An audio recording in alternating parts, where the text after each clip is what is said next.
시청자 여러분 안녕하십니까? 헬로티비 뉴스입니다. 얼마 전까지만 해도 막던 하늘이 희뿌연 먼지로 가득 찼습니다. 경기 북부 등 수도권에는 대기 오염 경보가 발령되기도 했는데요. 이번 주 후반에는 미세먼지가 점차 거칠 전망이지만 그전까지는 호흡기 질환 등의 각별한 주의가 필요합니다. 보도에 김신혜 기자입니다. 의정부 중랑천입니다. 하늘이 온통 미세먼지로 희뿌옇게 뒤덮였습니다. 하천변을 따라 걷는 사람들은 대부분 마스크를 쓴 모습입니다. 아유, 안 좋지요, 뭐. 어제는 더 심했는데. 그러니까 이렇게 하니까는 뭐 안 하는 것만은 못하지. 아침마다 여기 중랑천을 운동하거든요. 근데 어제부터 갑자기 미세먼지가 많이 안 좋은 것 같아요. 약간 힘들어요. 20일 오후 2시를 기점으로 경기 북부 지역에 초미세먼지 주의보가 발령됐습니다. 주의보는 초미세먼지 시간 평균 농도가 세제곱미터당 75 마이크로그램 이상으로 2시간 지속될 때 내려집니다. 20일 국외 미세먼지가 유입된 후 밤부터 대기 정체로 축적되어 21일 경기 북부 지역은 매우 나쁨 수준의 높은 농도를 나타내고 있습니다. 제 뒤로 보이는 것처럼 평소 선명하게 보이던 건물들이 먼지 안개에 가려 잘 보이지 않는데요. 이렇게 미세먼지가 많은 날에는 KF94와 같은 보건용 마스크를 착용하는 것이 좋습니다. 외출 후에는 손과 발, 눈과 코 등을 흐르는 물에 씻고 양치질을 해 호흡기 질환을 예방하는 것이 중요합니다. 또 가급적 외부 활동을 자제하고 특히 잦은 호흡으로 미세먼지 흡입이 우려되는 격렬한 운동은 삼가야 합니다. 경기 북부 지역의 고농도 미세먼지는 대기 정체 지속으로 오는 24일까지 이어질 것으로 보입니다. 국립환경과학원은 25일부터 청정한 동풍의 영향으로 미세먼지가 낮은 수준으로 해소될 전망이라고 밝혔습니다. 헬로티비 뉴스 김신혜입니다. 양주의 한 양돈 농장에서 아프리카 돼지열병이 발생했습니다. 아프리카 돼지열병 중앙사고수습본부는 양주시에서 돼지 5천여 마리를 키우는 농장에서 돼지 폐사 신고가 접수돼 정밀 검사한 결과 아프리카 돼지열병으로 확인됐다고 밝혔습니다. 중앙사고수습본부는 이 농장의 출입을 통제하고 역학조사를 하고 있습니다.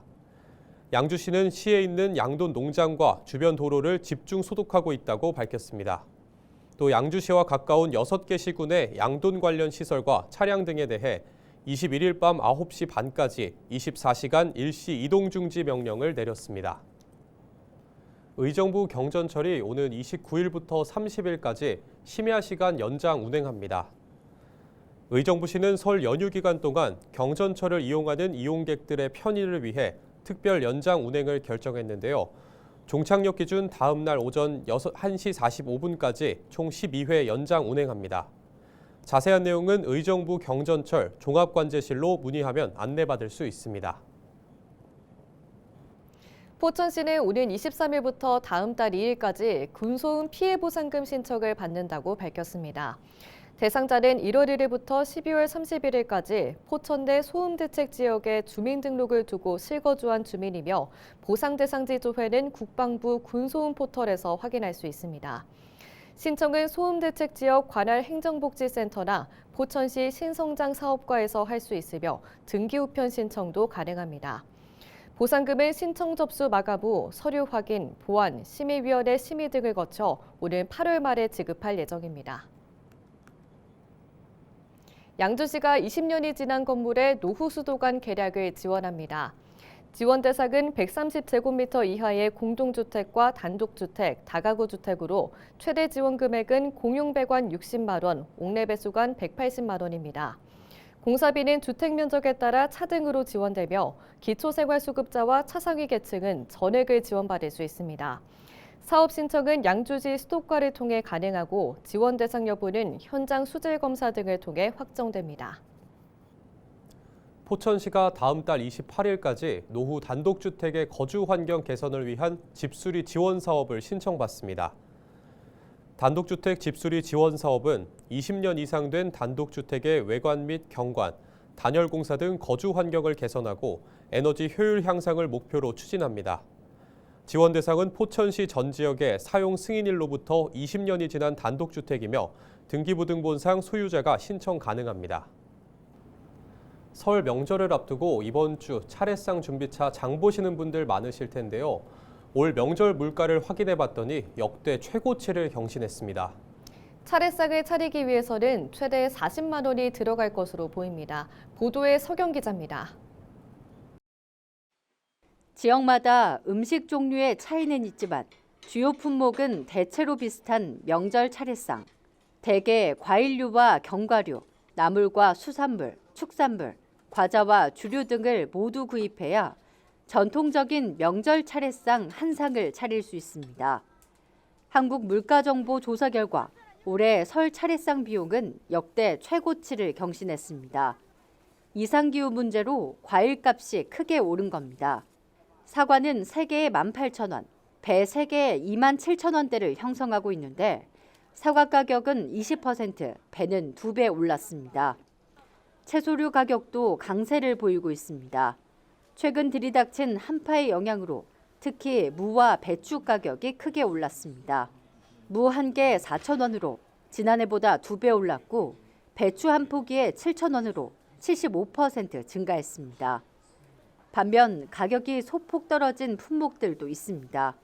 밀가루는 11%, 곶감은 16%, 대파도 25% 더 저렴한 가격이 형성됐습니다. 이 밖에 나물류나 수산물, 축산물류는 지난해와 비슷한 가격대를 형성했습니다. 올해 차례상 물가가 높아진 만큼 구입처에 따라 가격 변동이 클 것으로 예상됩니다. 한국물가정보조사 결과 모든 품목을 대형마트에서 구입할 때보다 전통시장에서 구입하는 게 35% 더 저렴했습니다. 전통시장에서 장을 보면 30만 2,500원이 들지만 대형마트에서는 40만 9,510원을 써야 하는 것으로 확인됐습니다. 과일류와 채소류의 가격 상승이 전체 차례상 비용으로 이어졌습니다. 접근성과 편의성은 조금 부족하지만 일부 공산품을 제외하면 전통시장이 대형마트보다 가격도 저렴하고 품질도 좋아 전통시장에서 설 차례상 품목을 구매하는 것이 알뜰 상차림의 지름길이 될 전망으로 보고 있습니다. 이런 이유로 평소 편의상 대형마트를 찾던 지역민들도 명절을 앞두고는 전통시장으로 발길을 돌리고 있습니다. 때문에 지역 전통시장은 모처럼 활기를 띠고 있습니다. 여러 가지 물건들이 많아서 생각지도 못했던 물건들을 살 수도 있고 또 보이니까 여러 가지가 보이고 싱싱해서 좋습니다. 향이 오면 싱싱하고 일단 마트보다 싸고 모든 게 다 마트의 비결이 안 되죠. 그래서 저는 5일마다 한 번씩 시장으로 와요. 시대의 흐름에 따라 점차 간소화되는 추세인 명절 차례상. 하지만 민족 대명절 설을 앞두고 제수용품 가격이 크게 오른 가운데 보다 경제적인 구매처 선택이 필요해 보입니다. 헬로티비 뉴스 서경입니다. 경기도교육청이 교육 본질을 회복하겠다며 대학 입시제도 개혁 방안을 발표했습니다. 도교육청은 먼저 2026학년도 중학교 1학년 입학생부터 지필평가에서 서술 논술형 평가를 확대하고 고등학교 전 과목에 절대평가를 도입하는 안을 제시했습니다. 2032학년도 대학 수학능력시험부터는 5단계 절대평가를 적용하고 서술 논술형 평가 문항을 도입하는 내용도 개혁안에 담았습니다. 또 수시와 정시 전형을 포함하고 전형 시기를 조정하는 안도 포함됐습니다. 도교육청은 이번 대입제도 개혁안을 바탕으로 관계기관과 소통해 구체적인 실행법을 찾겠다는 방침입니다. 경기도는 초미세먼지 위기경보 관심 단계 발령에 따라 21일 오전 6시부터 비상조감조치를 시행합니다. 행정공공기관은 장애인 임산부 및 유아 동승, 특수목적 등의 차량과 전기 수소차 및 하이브리드 친환경 차량을 제외한 홀수 차량만 운행할 수 있습니다. 폐기물 소각장 등 공공사업장을 포함한 도내 미세먼지 다량 배출 사업장에서는 조업시간 변경, 가동률 조정 또는 방지시설 효율 개선 등의 조치가 시행됩니다. 건설 공사장에서는 공사시간 변경 및 조정, 방진덮개 씌우기 등 날림먼지 억제 조치를 하고 특히 도심 내 도로 청소를 강화합니다. 도시생활주택 건축 면적을 전용 면적 85제곱미터까지 허용하는 주택법 시행령 개정안이 21일부터 시행됩니다. 종전까지는 전용 면적 60제곱미터 이하 세대로 구성된 도시형 생활주택만 5층 이상으로 건설할 수 있었는데요. 개정안이 소형주택의 건축 면적 제한 규정을 삭제하면서 전용 면적 85제곱미터 이하 세대로 구성된 아파트 형태의 도시형 생활주택도 5층 이상 건설할 수 있게 됐습니다. 개정안은 또 전용 면적 60제곱미터 초과 85제곱미터 이하 도시형 생활주택을 지을 때 일반 공동주택처럼 세대당 한 대 이상의 주차 공간을 확보하도록 했습니다. 한국교통연구원이 실시한 설 연휴 통행실태 설문조사에서 귀성일로 1월 28일을 선호한 응답자들이 가장 많았습니다. 한국교통연구원은 지난 12월 17일부터 23일까지 10,000명을 상대로 설 연휴 통행실태 모바일 설문조사를 실시했는데요. 귀성일을 묻는 질문에 1월 28일 오전이라고 응답한 응답이 20.9%로 가장 많았고, 귀경일을 묻는 질문에는 1월 30일 오후라고 한 응답이 22.6%로 가장 많았던 것으로 나타났습니다.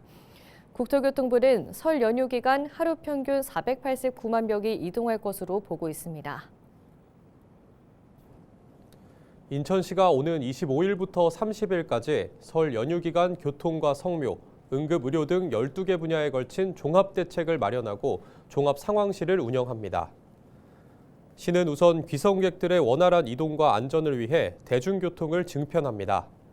고속버스와 시외버스는 총 49대를 추가 운행하고 여객선은 평소보다 7회 더 운항합니다. 인천 지하철은 14회 증편 운행해 귀성객의 혼잡을 완화할 예정입니다. 또 1월 27일부터 30일까지 원적산 터널과 만월산 터널의 모든 차량 통행료를 면제합니다. 설 당일인 29일에는 성묘객이 몰릴 것으로 예상되는 가운데 인천 가족공원 내 차량 진입이 전면 통제됩니다. 대신 오전 8시부터 오후 5시까지 부평 삼거리역 2번 출구에서 인천 가족공원까지 2분 간격으로 셔틀버스를 무료로 운행합니다. 연휴 기간 인하대병원을 비롯한 27개 응급의료기관의 응급실을 24시간 운영하며 지정 날짜에 문을 여는 병의원과 약국을 통해 비상의료체계를 유지할 방침입니다. 자세한 내용은 인천시 또는 해당 군구 누리집에서 확인할 수 있습니다. 경기도가 지난해 8월 똑버스 이용자 5,887명을 대상으로 서비스 만족도를 조사한 결과 83%가 만족한다고 답했습니다.